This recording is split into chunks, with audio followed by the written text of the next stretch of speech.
Good Morning Business, French Tech. La French Tech à l'honneur, comme tous les jours à 6h45. Notre invité, c'est Raphaël Vullierme, le président et cofondateur de Luco. Merci. Bonjour à tous. Bonjour, merci. La Néo Assurance, évidemment, Luco, qu'on connaît bien. 100 000 souscripteurs et aujourd'hui, une annonce, 50 millions d'euros de levée de fonds supplémentaires. Exactement. Qu'on a signé pendant le confinement. Donc, et que vous annoncez ce matin. Et qu'on annonce ce matin. Bon, avec le même tour de table qu'avant, des deux nouveaux. On a un nouvel investisseur qui s'appelle EQT, un investisseur suédois. On a choisi un investisseur européen ce qu'on appelle l'idée, la levée de fonds. Et après, on a tous nos investisseurs historiques qui qui nous redonnent leur confiance. Donc, on est très contents. Alors, comment se sont passées les dernières semaines? Est-ce qu'il y a eu un changement, notamment sur les semaines de confinement dans vos... Alors, lors du premier confinement, notre croissance a été divisée par 7, ce qui était assez difficile. Ah ouais. Un Français, on achète son assurance quand on déménage. Donc, le premier confinement, on ne pouvait pas déménager. Ouais. Le deuxième confinement, on peut déménager, on peut faire des visites immobilières depuis quelques jours. Et finalement, on n'a pas vu grand-chose comparé au premier confinement où vraiment on était à l'arrêt. Donc on est assez content que l'activité est restée assez stable. Et en un an, entre septembre 2019 et septembre 2020, on a grossi 6 fois, malgré 3 mois de pause. Donc c'est ce qui notamment nous a permis de faire cette belle opération. Il faut dire que c'est un modèle de l'assurance complètement novateur, disruptif comme on dit, puisque d'abord vous êtes complètement transparent avec vos souscripteurs. Vous leur dites combien vous gagnez chaque année. Vous redistribuez même la marge auprès d'associations que les assurés peuvent choisir en début de contrat. Et puis surtout, vous dites, bah voilà, moi, faire tourner mon assurance, ça me coûte 30% de frais.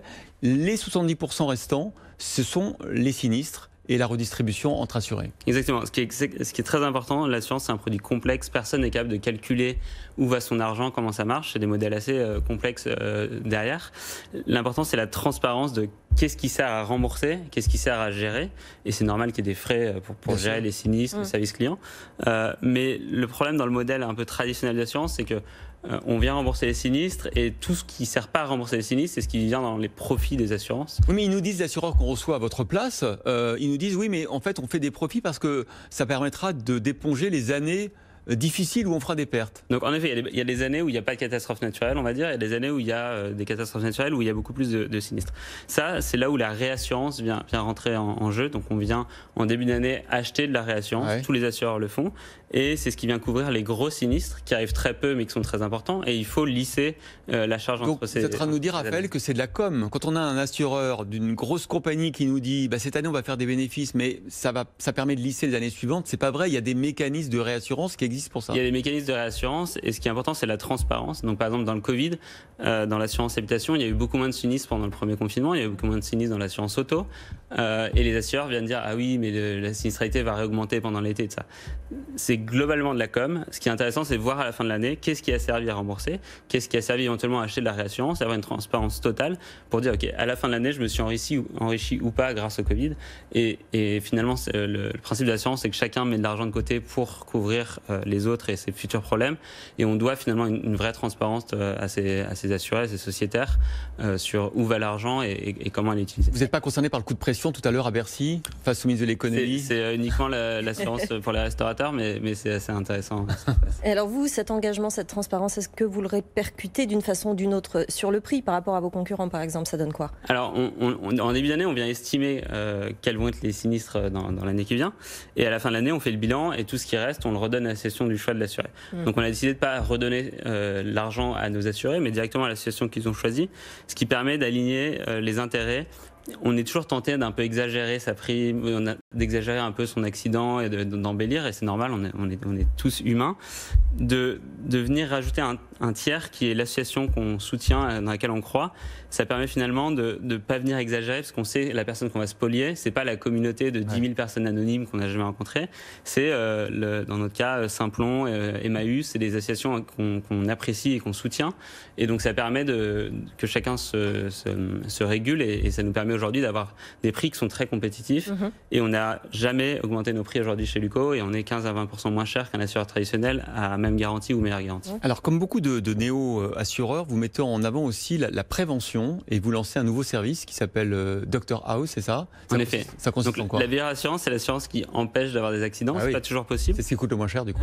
Et c'est le point de départ de Luco. On a commencé Luco en disant il y a beaucoup de données disponibles dans les foyers. On peut aider le particulier à comprendre ces données et à prévenir ces risques. Par exemple, une surconsommation d'eau. Par exemple, une surconsommation d'eau qui peut être une fuite. Et donc on vient, pour le particulier, l'aider à analyser ses consommations et l'alerter s'il y a quelque chose qui ressemble à une fuite, pour éviter qu'il ait un gros dommage. Une fuite détectée très tôt, c'est une flaque d'eau. Une fuite détectée au bout de 2 jours. Et comment vous faites, par exemple, pour être capable de vous greffer, si je puis dire, sur le compteur à eau Alors, on propose aux particuliers de soit connecter ses compteurs connectés, comme le Linky et d'autres, et il vient récupérer dans une seule application toutes ces On peut données. Connecter son compteur électrique à votre application? Ouais, c'est pas encore lancé, mais ça va venir. Génial. Et après, pour l'eau, qui est le plus compliqué, on travaille sur une solution qui est un petit boîtier qui se colle sur l'arrivée d'eau principale et qui analyse en temps réel la consommation. Et le but, c'est le particulier a accès à ces données et une intelligence artificielle derrière qui vient l'aider à l'alerter s'il y a un problème. Avec tous ces services, toutes ces solutions, vous êtes à 80, vous allez embaucher 50 personnes en 2021? Ouais, alors on va énormément continuer à investir dans la partie proactive et donc la R&D qui nous permettent de prévenir ces accidents. Donc c'est majoritairement des embauches de data scientists, d'ingénieurs pour travailler sur des technologies de protection. Et après, c'est financer notre croissance en Europe. En Europe, est-ce que vous en êtes tous sur la croissance Alors, on devait ouvrir 2 pays en 2020. Avec le Covid, on a décidé de sécuriser un peu. Et donc, on va ouvrir des pays. Alors, on communique pas sur les pays, mais j'ai essayé pourtant. Donc 2 pays à ouvrir en 2021. Exactement. Notamment avec les 50 millions d'euros de levée de fonds que vous avez eu la gentillesse. Donc vous avez la gentillesse de nous réserver la primeur ce matin dans Good Morning Business. Merci beaucoup Raphaël Vuillierme, président et cofondateur de Luco.